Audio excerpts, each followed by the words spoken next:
ఒకవైపు చూస్తే తెలంగాణ లిఫ్ట్లో అయితేనేమి, తెలంగాణ పవర్ హౌస్ ఆపరేషన్స్ అయితేనేమి,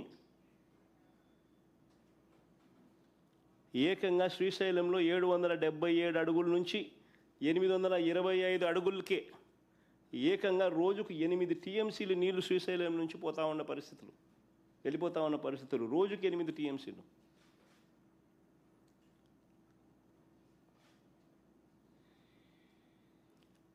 ఆంధ్ర రాష్ట్ర పరిస్థితి చూస్తే శ్రీశైలంలో మన పరిస్థితి ఏమిటి అని అంటే,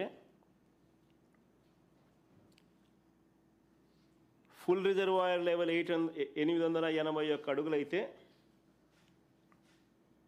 885 అడుగులు ఫుల్ రిజర్వాయర్ లెవెల్ అయితే,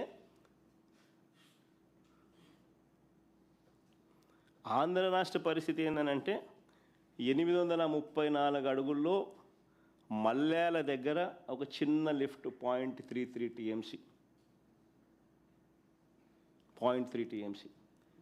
ఇంకొక చిన్న లిఫ్ట్ 795 అడుగుల్లో ముచ్చుమర్రి దగ్గర ఇంకొక 0.33 టీఎంసీ. అంతే మన కెపాసిటీ. అక్కడ 8 టీఎంసీలు, ఇక్కడ మన కెపాసిటీ 0.6 టీఎంసీ కెపాసిటీ. అది కూడా 834, 795. 834లో 0.3 టీఎంసీ, 795లో 0.33 టీఎంసీ.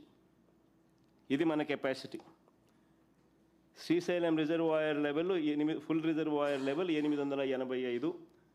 పోతిరెడ్డిపాడులో నుంచి డిజైన్ డిశ్చార్జ్ మేరకు నీళ్లు బయటికి రావాలి అని అంటే 881 అడుగులు ఉండాలి. నేను అడుగుతా ఉన్నా, మరి రోజుకు 8 టీఎంసీలు 777 నుంచి 825 అడుగులకే రోజుకి 8 టీఎంసీలు నీళ్లు శ్రీశైలం నుంచి ఖాళీ అవుతూ ఉంటే ఎప్పుడు 881 అడుగులు వస్తుంది? ఎప్పుడు శ్రీశైలం నిండుతుంది? ఎప్పుడు నీళ్ళు వస్తాయి? ఎన్ని రోజులు వస్తాయి? మరి కిందున్న రాయలసీమ అయితేనేమి, నెల్లూరు అయితేనేమి, ఈ ప్రాంతాల పరిస్థితి ఏమిటి? ఎప్పుడన్నా చంద్రబాబు నాయుడు అనే వ్యక్తి ముఖ్యమంత్రిగా ఉన్నాడు, చిత్తూరు జిల్లాలోనూ పుట్టినాడు, కనీసం ఏ రోజన్నా ఆలోచన చేసినాడా పరిస్థితి ఏమిటి అని?